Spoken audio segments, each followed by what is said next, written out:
内视镜检查影像，扁桃腺跟腺样体肥大导致睡眠呼吸不顺。6岁的赖小妹跟她5岁的弟弟睡觉经常打呼，白天则是打瞌睡。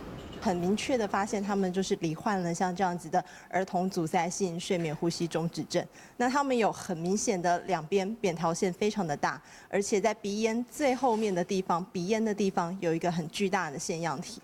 儿童阻塞性睡眠呼吸中止症如果没有妥善治疗，严重时甚至会影响生长发育。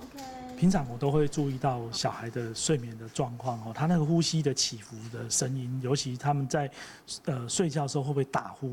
经由扁桃腺跟腺样体切除手术后，小姐弟晚上睡眠品质好很多，打呼声音变小，白天也更有精神。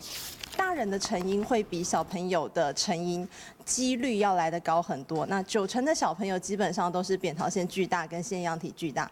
阻塞性睡眠呼吸中止症常见的症状有打呼、呼吸暂停、睡不安稳、口干舌燥等等，经过治疗都能有不错的效果。